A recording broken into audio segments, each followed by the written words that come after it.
নিচে ডলফিনটা তো জঙ্গলের মতন, হেডাটা জঙ্গলের মতন। পানির নিচে ডলফিনটা তো জঙ্গলের মতন, হেডাটা জঙ্গলের মতন। ইয়ামিন, এই ইয়ামিন, স্কুলের সময় হয়ে গেল, গোসল করবে, আসো। না আম্মু, এই শীতে প্রতিদিন আমি গোসল করতে পারবো না, সপ্তাহে একবার গোসল করবো মা। এখনই তুমি শীত পেলে কোথায়? শীত তো কেবল আসা শুরু করেছে, এখনই এমন করছো। তুমি বেশি জানো, আমি বলছি না গোসল করবো না। দাঁড়াও দেখি, তুমি গোসল না করে কিভাবে থাকো? না, আমি গোসল করবো না বলছি।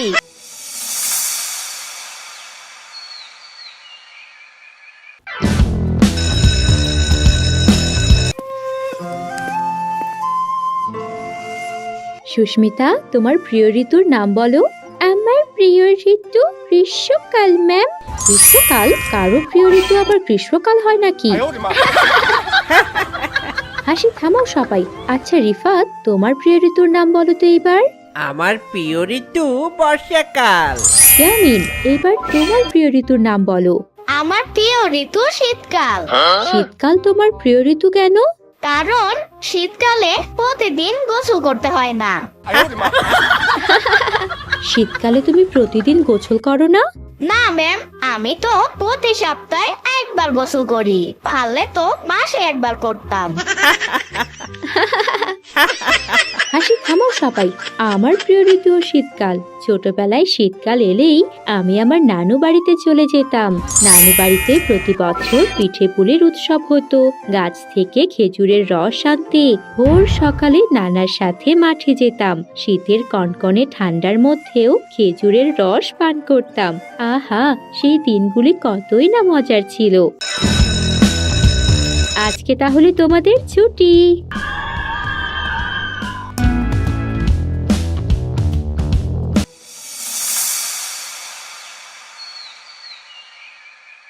ইয়ামিন, তাড়াতাড়ি ঘুমাও। তুমি ঘুমালে আমাকে আবার কাজ করতে হবে। আম্মু আম্মু, আমি একটা কথা বলি। না ইয়ামিন, এখন তুমি ঘুমাও, কোনো কথা নয়। শোনো না প্লিজ। উফ ইয়ামিন, তুমি এত বিরক্ত করো আজকাল। আচ্ছা বলো, কি বলবে? আজকে ক্লাসে ম্যাম বলল শীতের সময় তিনি নাকি ছোটবেলায় তার নানু বাড়ি যেতেন, সেখানে অনেক মজা হতো। চলো না মা, এই শীতে আমরাও নানু বাড়ি যাই। না ইয়ামিন, তোমার নানুর বাড়ি বেড়াতে গেলে তোমার স্কুলে কে পড়বে? হ্যাঁ, খালি পড়াচোরামি করার বাহানা। কিছুদিন না পড়লে কি হয়? আমি আর কোনো কথা শুনতে চাই না, চুপ করে ঘুমাও। আর কিছুদিন পরেই তো শীতের ছুটি দিবে আম্মু, আমরা তখন যাব নানু বাড়ি। আচ্ছা, সে দেখা যাবে, এখন তুমি ঘুমাও। না না না, দেখা যাবে বললে হবে না, বলো তুমি নিয়েই যাবে। উফ ইয়ামিন, তুমি যে এত বিরক্ত করো। আচ্ছা যাও, নিয়ে যাব, এবার তো ঘুমাও। হুররে, কি মজা।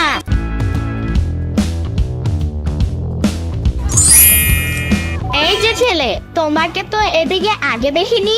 এই শীতে খালি পায়ে রাস্তায় হাঁটছো কেন? তোমার জুতো নেই? গরিবের আবার জুতা ছিল এক জোড়া, ছিঁড়ে গিয়েছে। তোমার বাবাকে কিনে দিতে বলো। আমার তো বাবা নেই। আচ্ছা, তাহলে তুমি বরং আমার জুতো জোড়াটাই নিয়ে যাও। আরে না না, তোমার জুতা আমি কেন নিব? বাসায় এরকম আরো জুতো আমার অনেক আছে, তুমি নাও। তুমি না অনেক ভালো, বুঝেছো? তোমার নাম কি? আমার নাম ইয়ামিন। জুতো পরে কেমন লাগছে? হ্যাঁ ভালো, এখন শীত কম লাগছে। আচ্ছা, আমি তাহলে যাই। ওইদিকে স্কুলের দেরি হয়ে যাচ্ছে, স্কুলে যেতে দেরি হলে ম্যাম বকা দিবে। ইয়ামিন, তুমি এতক্ষণ কোথায় ছিলে? স্কুলের যে দেরি হয়ে যাচ্ছে সে খেয়াল আছে? এ কি ইয়ামিন, তোমার পায়ের জুতো জোড়া কোথায়? খেলতে কি আবার হারিয়ে এসেছো? তোমাকে নিয়ে আমি আর পারি না।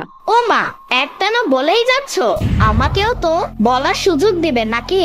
তুমি আবার কি বলবে? প্রতিবার জুতো হারিয়ে যে অজুহাত দাও সেটাই তো দিবে। না, আমার জুতাটা হারায়নি, আমি দিয়ে দিয়েছি। তুমি দিয়ে দিয়েছো? কাকে দিয়েছো? রাস্তায় একটি ছেলের সাথে আমার দেখা হয়, তাকে দেখলাম এই কনকন শীতে খালি পায়ে রাস্তা দিয়ে হেঁটে যাচ্ছে, তাই তো আমি আমার জুতো জোড়া তাকে দিয়ে দিয়েছি। বাহ, ভালো করেছো। শোনো না ছেলে আমার, তুমি সে কথা আগে বলবে না? তুমি আমাকে বলার সুযোগ দিলেই তবেই না আমি বলবো।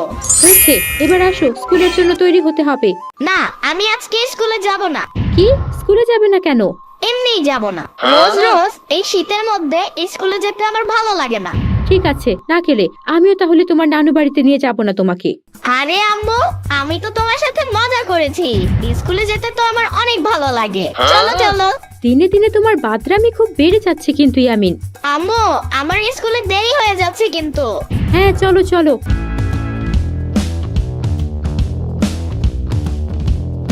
এই কিরে ইয়ামিন, শীতকাল নাকি তোর প্রিয় ঋতু? হ্যাঁ, প্রিয় ঋতু তো কি হয়েছে? শীতকালে তো মানুষ বিয়ে করে, তাহলে তুইও বিয়ে কর তোর প্রিয় ঋতুতে। আম্মু বলেছে আমি বড় হলে লাল টুকটুকে একটা বউ এনে দিবে, তখন আমি শীতকালে বিয়ে করব, দেখিস। শীতের সময় তুই তো সপ্তাহে একবার গোসল করিস, তোর বউ তো চলে যাবে। কি বললি?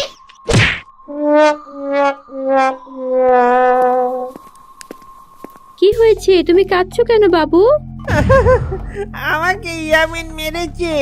ইয়ামিন, তুমি ওকে মেরেছো কেন? দেখুন না ম্যাডাম, শীতকালে আমি গোসল করি না বলে ও বলে আমার বউ নাকি থাকবে না। আজকে স্কুলের শেষ দিন, এরপর বন্ধ, আর তোমরা আজ ঝগড়া করছো। কান ধরি ইয়ামিন, আর ক্ষমা চাও। আমার ভুল হয়েছে, আমাকে ক্ষমা করে দাও। আমি তোমাকে আর মারবো না। তিন সত্যি? হ্যাঁ, 3 সত্যি। কিন্তু তুমিও আমাকে আর এসব কথা বলতে পারবে না।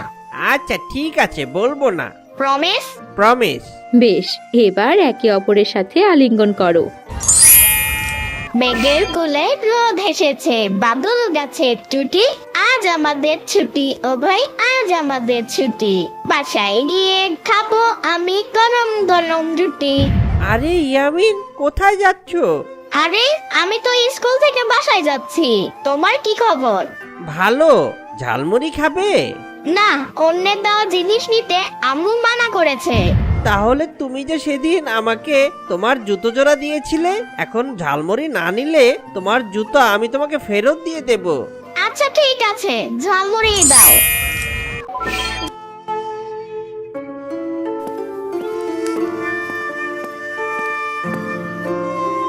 তোমার আসতে কোনো সমস্যা হয়নি তো? আম্মু, তুমি আজকে আমাকে আনতে গেলে না কেন স্কুলে? আজকে কাজের অনেক চাপ ছিল বাবা। কাল তো আমরা আবার তোমার নানুর বাড়ি যাব, তাই সব কাজ সেরে নিতে হচ্ছে। ওয়াও, কি মজা! আমরা কাল তাহলে সত্যি নানু বাড়ি যাচ্ছি। হ্যাঁ যাচ্ছি, তোমার বিশ্বাস হচ্ছে না? আম্মু, আমরা নানু বাড়ি গিয়ে পিঠাপুলি উৎসব করতে পারবো তো? কেন পারবে না, অবশ্যই পারবে। খেজুরের রস খেতে পারবো? অবশ্যই পারবে, তোমার নানু বাড়িতে অনেক খেজুর গাছ আছে, দেখতে পারবে। যাও আগে তো। হিপ হিপ করে ইয়ামিন যাচ্ছে নানুর বাড়ি। নানুর বাড়ি শীতের দিনে যেতে মজা বেশ, নানুর বাড়ির পিঠের মজা হয় না কবু শেষ। বন্ধুরা, কেমন লাগলো তোমাদের আজকের গল্প? যদি ভালো লেগে থাকে তাহলে অবশ্যই একটা লাইক দিও। তোমরা তো কেউ কমেন্ট করো না, তাই আমাদের ভিডিওগুলো ভাইরাল হয় না। সামনে ইয়ামিনের কি গল্প দেখতে চাও সেটা কমেন্ট করে জানাও, আর বন্ধুদের সাথে শেয়ার করতে ভুলবে না কিন্তু।